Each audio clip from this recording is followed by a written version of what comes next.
Muy buen día, que el Señor le bendiga. Continuando con la lectura de la Biblia, el día de hoy vamos a ver los capítulos 12, 13 y 14 del primer libro de Reyes. En estos capítulos vamos a ver un poco acerca de lo que fue el reinado de los dos primeros reyes, ya de los reinos divididos. En el capítulo anterior, en el video anterior, nos quedamos hasta la muerte del rey Salomón. El rey Salomón fue el tercer rey de Israel, pero de todo el pueblo unificado, es decir, de las 12 tribus. El primero, ya sabemos que fue Saúl, después del rey Saúl fue el rey David y luego el rey Salomón. A partir del hijo del rey Salomón, que fue Roboam, el reino ya se divide y vamos a encontrar que paralelamente hay dos reyes. Uno que se encuentra gobernando en la región de Judá, que abarca tanto la tribu de Judá como la tribu de Benjamín, y el otro reino, que es el reino del norte, que está conformado por el resto de las 10 tribus de Israel. A partir de ahora, entonces, ya no se va a estar mencionando tanto las tribus, sino que los reinos. El reino del sur, que es Judá, y el reino del norte, que es Israel. Aquí ya está esa brecha, esa división entre todas las tribus de Israel.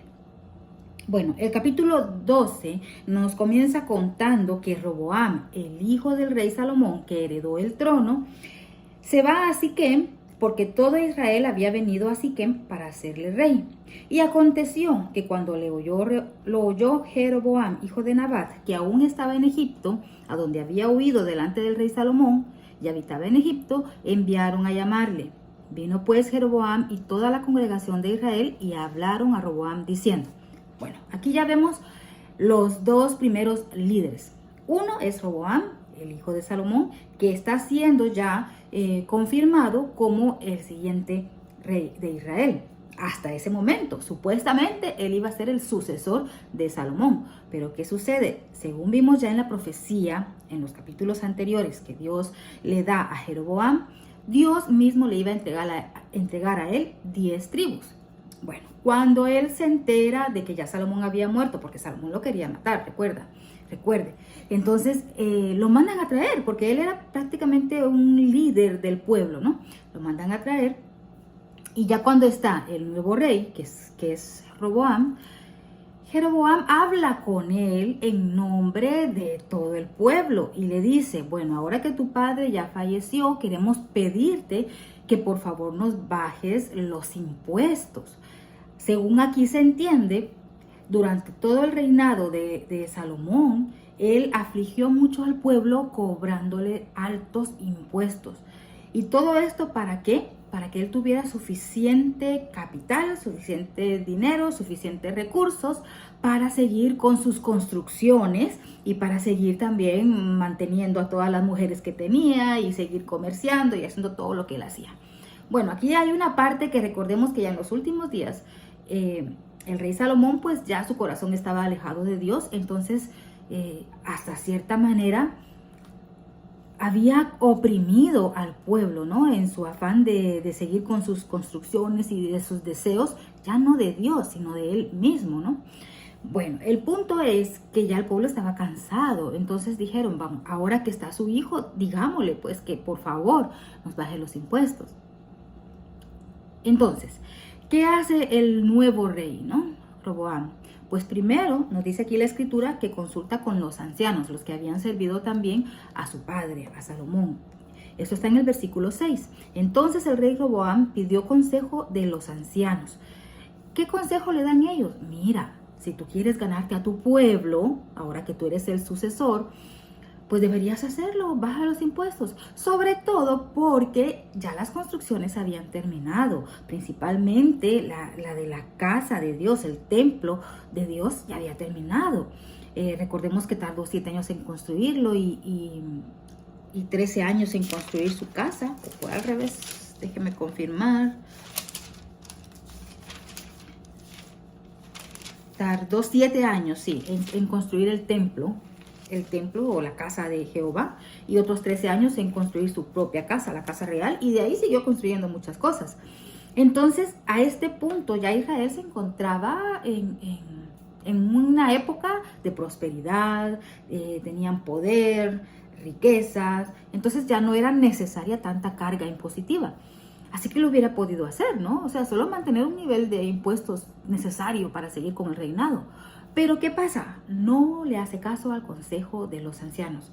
Los ancianos simbolizan la sabiduría, pero hay que tener en cuenta algo. Una sabiduría que no necesariamente Dios se las ha dado, sino que es la sabiduría que da la experiencia. Cuando uno ya ha vivido tantas cosas en la vida, ya los golpes de la vida a uno le van enseñando a tomar decisiones sabias. Pero eso no significa que todos los ancianos sean sabios, porque hay personas mayores que llegan a una edad adulta y aún así cometen error tras error tras error o terminan su vida de una manera que no es la mejor. Entonces hay que saber a quién pedirle consejo. Ojo, no estoy en ninguna manera denigrando, al contrario, yo respeto las canas, yo respeto la experiencia. De hecho, yo siempre he atendido mucho a la instrucción de la gente mayor, pero solo hago la aclaración de que hay excepciones, ¿no? Por si usted quiere pedirle consejo a una persona mayor, a un adulto, pues vea su vida, ¿no? Que esa es la evidencia y la prueba de si ha sido sabio o no. En este caso, pues obvio, el consejo que le dan los ancianos a Roboam es muy bueno. Sin embargo, él decide no hacerles caso. ¿Por qué? Porque se va con sus compañeros de juventud. Esto lo dice en el versículo 8, donde dice, pero él dejó el consejo que los ancianos le habían dado y pidió consejo de los jóvenes que se habían criado con él y estaban delante de él. Les pidió consejo a ellos. Ellos lo que le dijeron es, no, diles que al contrario, vas a ser más estricto, más duro con ellos, les vas a poner más impuestos. O sea, obviamente fue un mal consejo político aquí, un mal consejo económico, un mal consejo social. Esto lo que provocó es que el pueblo se rebelara. Cuando ya Roboam les da la respuesta, sobre todo a su líder principalmente, que era el representante del pueblo, a Jeroboam, ¿qué es lo que pasa? Pues que Jeroboam se revela, él y todo el pueblo, ¿no? Y aquí es en donde surge una división. Aquí es donde empieza la brecha entre las tribus y ya se parte en dos reinados. Algo aquí importante, mire, el versículo 15 lo voy a leer, siempre el capítulo 12. Y no oyó el rey al pueblo, porque era designio de Jehová para confirmar la palabra que Jehová había hablado por medio de Ahías y Silonita a Jeroboam, hijo de Nabat. O sea que se estaba confirmando la profecía que ya Dios le había dado a Jeroboam, que iba a dividir las tribus y que le iba a dar 10 a él y 2 iban a, bueno, solo menciona que es una, pero en realidad son 2, ¿no? Es la tribu de Benjamín que se une o se adhiere a la tribu de Judá. Por eso en el futuro ya solo se habla de la tribu de Judá, pero esta contiene o absorbe a la tribu de Benjamín. También aquí quizá uno pensará, bueno, pero entonces ya Dios tenía destinado que eso sucediera así, ¿no? O sea, ya Dios lo había planificado.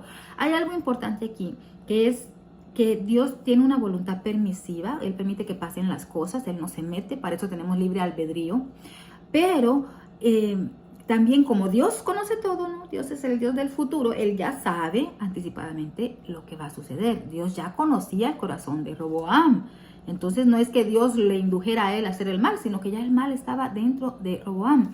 Ahora bien, hay que considerar acá también, pues que Salomón tampoco fue un buen padre, porque no le supo inculcar a su hijo toda esa sabiduría que él ya tenía, no la supo transmitir a su hijo.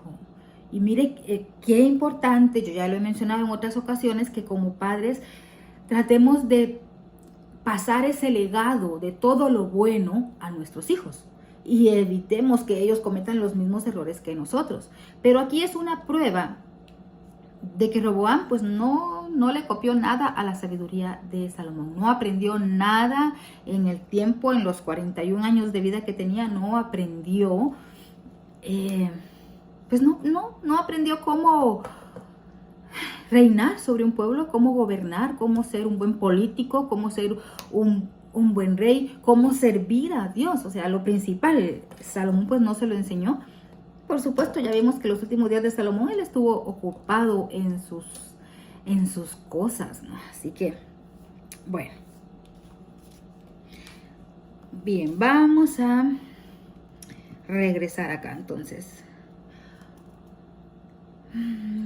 El versículo 19 del capítulo 12 dice: así se apartó Israel de la casa de David hasta hoy.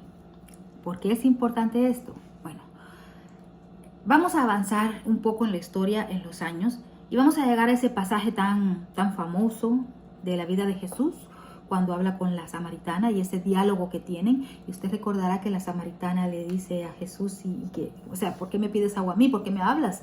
Si los samaritanos y judíos no se llevan.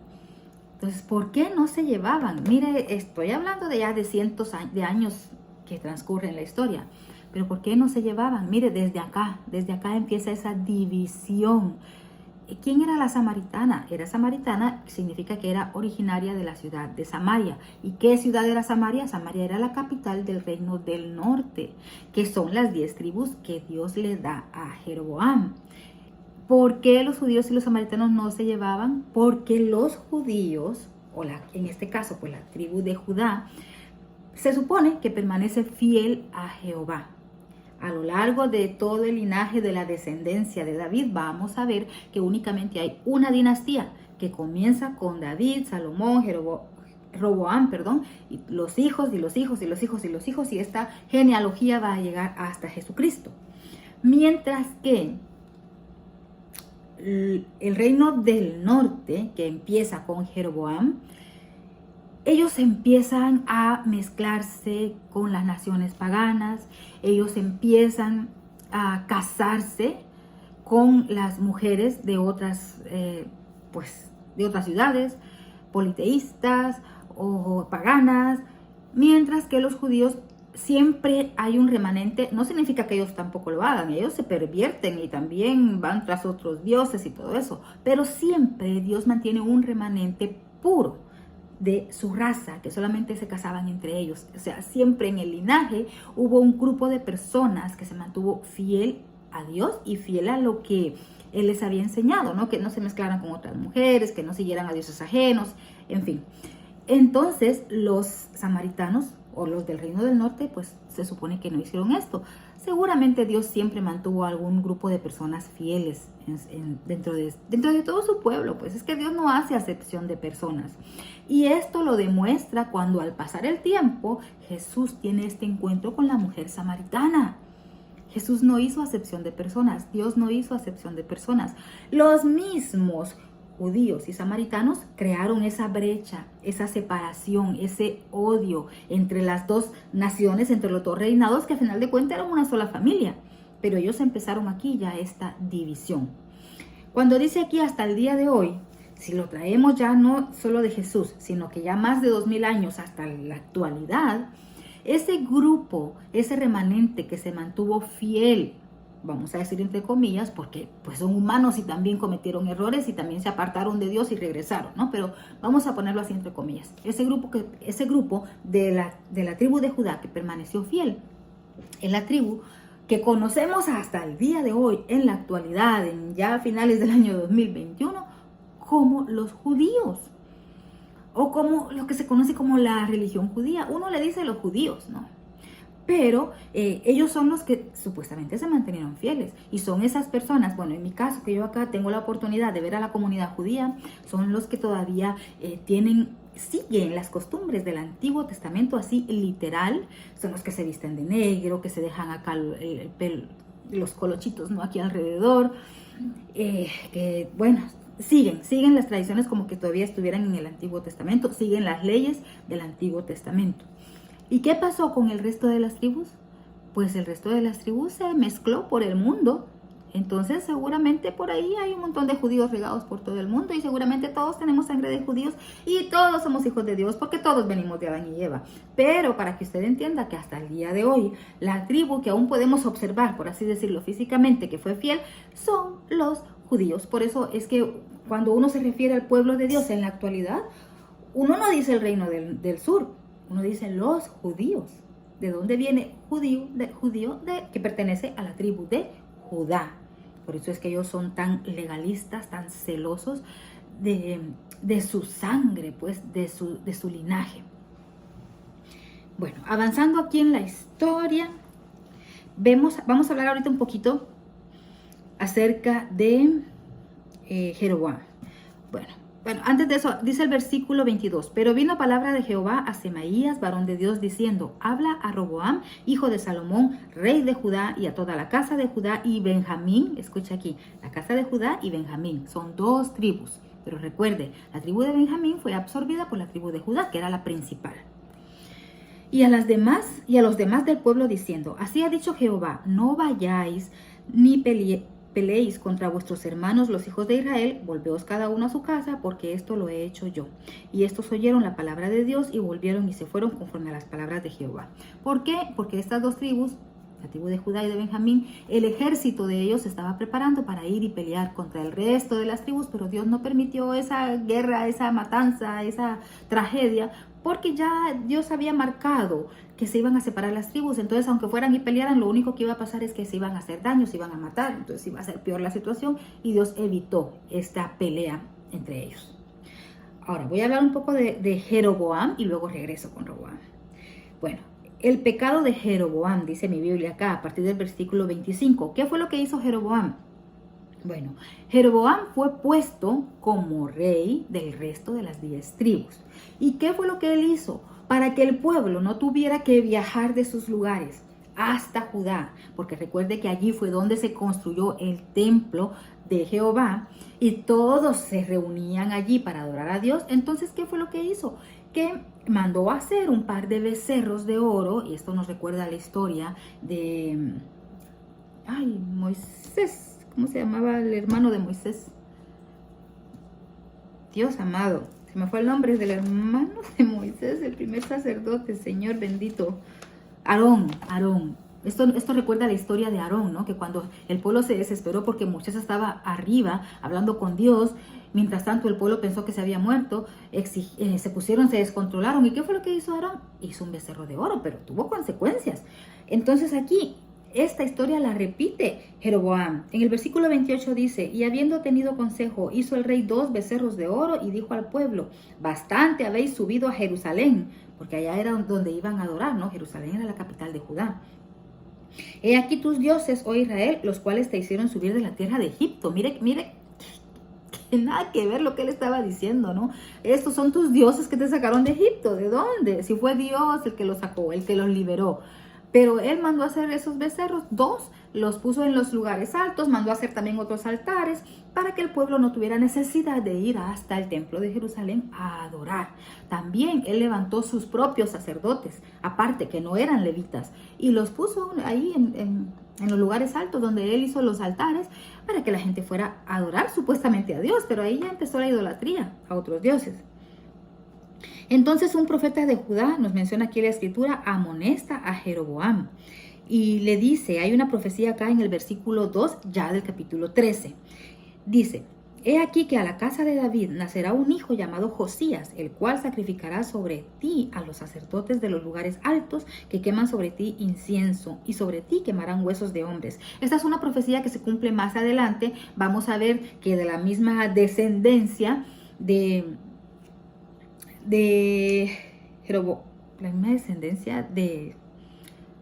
Roboam, de David, de la casa de David, va a salir un rey que va a ser un rey bueno y que va a derribar los lugares altos y que va a cumplir esta profecía, y su nombre va a ser Josías. Esto lo vamos a ver más adelante ya en el segundo libro de Reyes.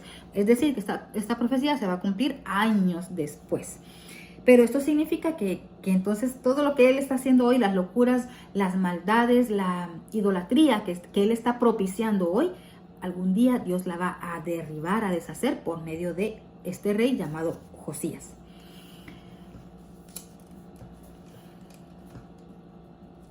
Entonces dice aquí también, le estoy parafraseando la historia. Cuando Jeroboam recibe esta profecía, mire lo que él hace en el versículo 6. Respondiendo el rey dijo al varón de Dios,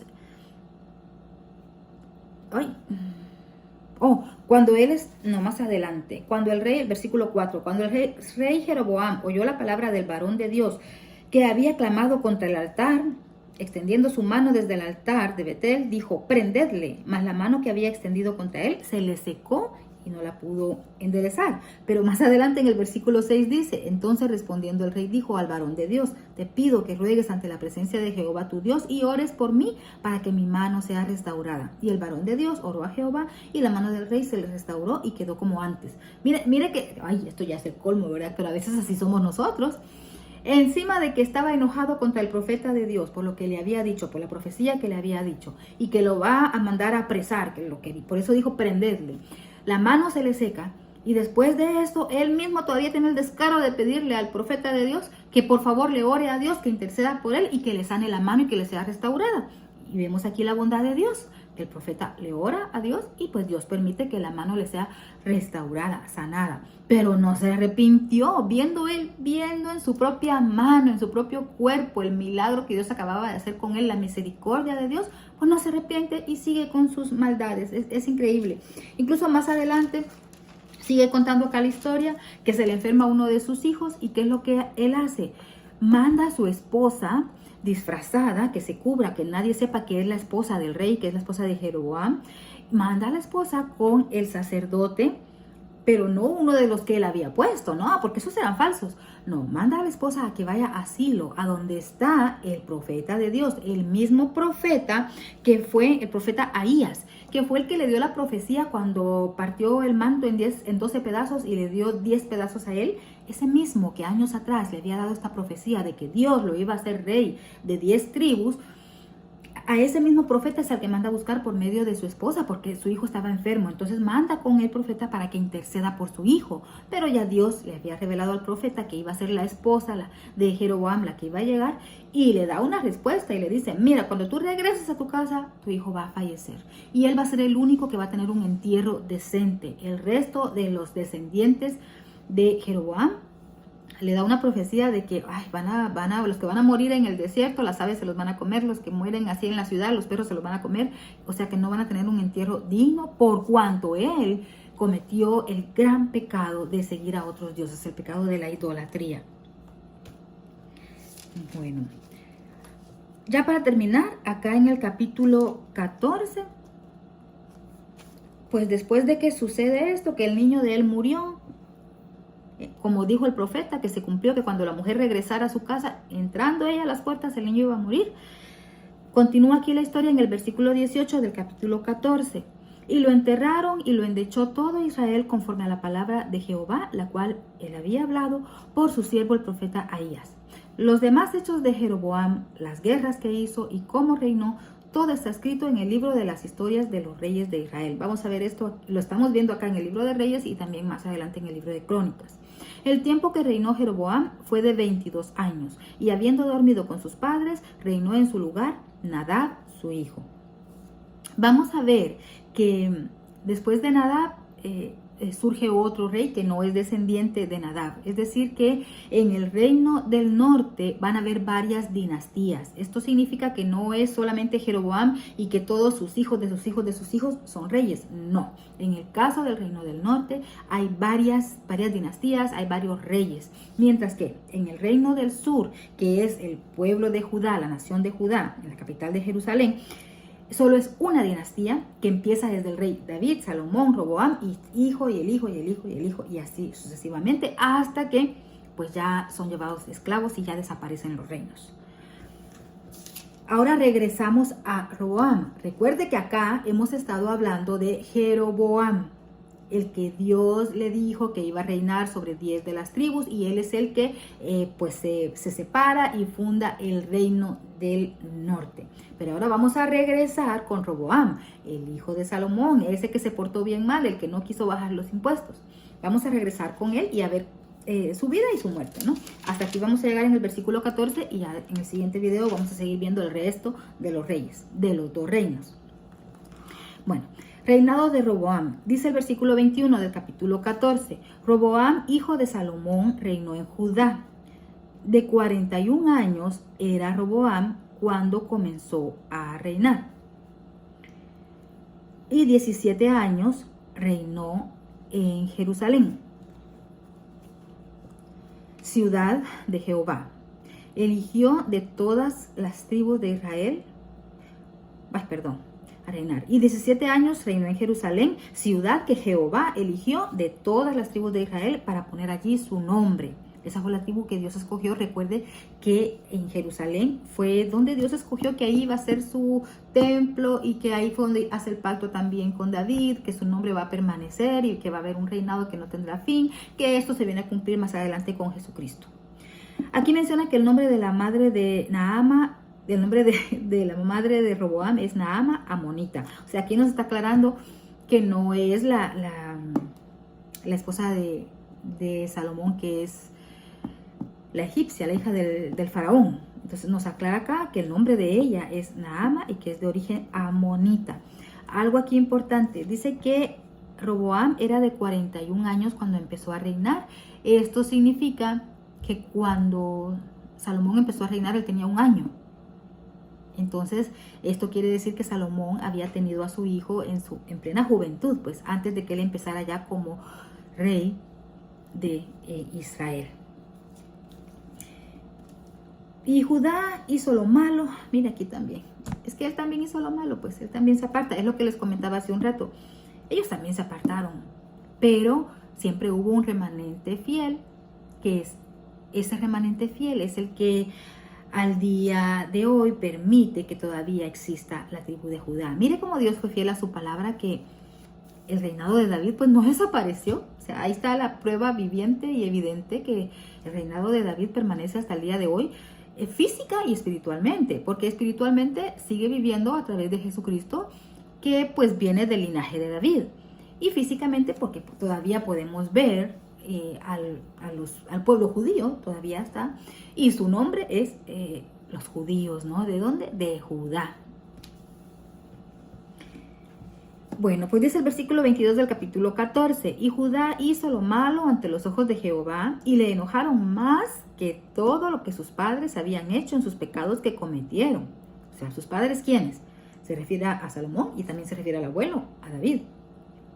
Porque ellos también se edificaron lugares altos, estatuas e imágenes de acera, en todo collado alto y debajo de todo árbol frondoso. Hubo también sodomitas en la tierra, e hicieron conforme a todas las abominaciones de las naciones que Jehová había echado delante de los hijos de Israel. O sea, también se pervirtieron, ¿no? Mire cómo ya aquí la decadencia nuevamente del pueblo de Israel. Menciona aquí que al 5.º año del rey Roboam subió Sisac, rey de Egipto, contra Jerusalén y tomó los tesoros de la casa de Jehová, los tesoros del templo, todo lo que Salomón había construido, todos esos detalles, los accesorios que estaban ahí de oro.